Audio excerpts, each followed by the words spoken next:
Hello everyone, আসসালামু আলাইকুম সবাইকে। আশা করি সবাই খুব ভালো আছেন। আজকে ভিডিওতে অনেক টিপস থাকবে, তাই প্রথম থেকে শেষ পর্যন্ত দেখার অনুরোধ রইল। আজকে আমি আপনাদেরকে দেখাবো পার্লারের মতন কিভাবে ব্লিচ প্লাস ফেশিয়াল বাসায় বসে করতে পারবেন। তো এখানে প্রথমে আমি ব্লিচ ফেস প্যাকটা লাগানোর আগে স্ক্রাব করে নিচ্ছি। এখানে আমি অ্যাপিকোটের স্ক্রাব আর অ্যালোভেরার মাসাজ ক্রিমটা মিক্স করে তারপর আমি স্ক্রাব করে নিয়েছি, কারণ অ্যাপিকোটের স্ক্রাবটা অনেক বেশি ধারালো হয়, তার জন্য অ্যালোভেরা মাসাজ ক্রিম আমি অ্যাপ্লাই করে নিয়েছি। ব্লিচ প্যাকের পর কিন্তু কোনো ধারালো জিনিস দিয়ে ফেসে ইউজ করা যাবে না। তো এরপর আমি ম্যাঙ্গো ব্লিচটা অ্যাপ্লাই করে নিয়েছি। ব্লিচটা খুবই সাবধানের সাথে এটা মিশাতে হয়, ব্লিচ ক্রিম আর পাউডারটা। তার জন্য এটা অফ ক্যামেরায় আমি এটা অ্যাপ্লাই করে 15 মিনিটের মতন রেখে তারপর ক্লিন করে নিয়েছি। এখন আমি গোলাপের মমতাজের মাসাজ ক্রিমটা দিয়ে সুন্দর মতন মাসাজ করে নিয়েছি পুরো ফেসটাকে। পুরো ভালোভাবে ফেসটা মাসাজ করার পর আমি এখন ক্লিন করে ফেলবো। এরপর যে আমি একটা সুদিং জেল দিয়ে আমার ফেসটাকে মাসাজ করব। আপনাদের কাছে যেই সুদিং জেল থাকবে সেটাই নেবেন। অ্যান্ড এগুলোর পর কোনো আর ফেস প্যাক ইউজ করা যাবে না, কারণ এরপর যদি আপনারা ফেস প্যাক ইউজ করেন তো ফেসটা আরও ড্যামেজ হয়ে কালো হয়ে যাবে। এখন একটা বডি প্যাকের শেয়ার করি। এটা একটা উপটান। এখানে বেসন, কফি, হলুদ, মুলতানি মাটি আর চালের গুঁড়া দিয়ে সুন্দর করে মিক্স করে একটা বডি উপটান অ্যাপ্লাই করেছি। এটা বানিয়েছি আসলে, এটা আমি শাওয়ার টাইমে অ্যাপ্লাই করি।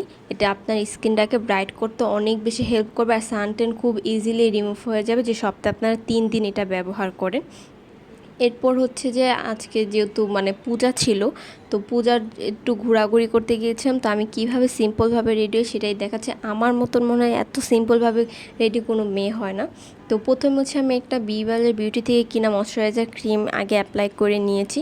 এরপর আমি W7-এর আইলাইনার লাগিয়ে নিয়েছি। এরপর বব কাজলটা অ্যাপ্লাই করে নিচ্ছি আমার চোখে। এরপর ববের মাস্কারাটা আমার চোখে লাগিয়ে নিচ্ছি। এরপর আমি একটা লিপ লাইনার দিয়ে আমার লিপটাকে ড্র করে এরপর আই ম্যাজিকের একটা ডিপ কালারের লিপস্টিক আমি অ্যাপ্লাই করে নিয়েছি।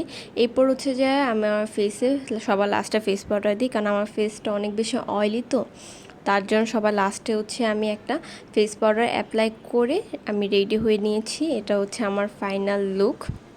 এরপর যে আমরা মণ্ডপে, যেহেতু আমরা মুসলমান, মণ্ডপের ভিতরে আমরা ঢুকিনি, বাইরের সাইড দিয়ে জাস্ট ঘোরাঘুরি করে বাইরে যে স্ট্রিট ফুডগুলো ছিল সেগুলো ট্রাই করেছি।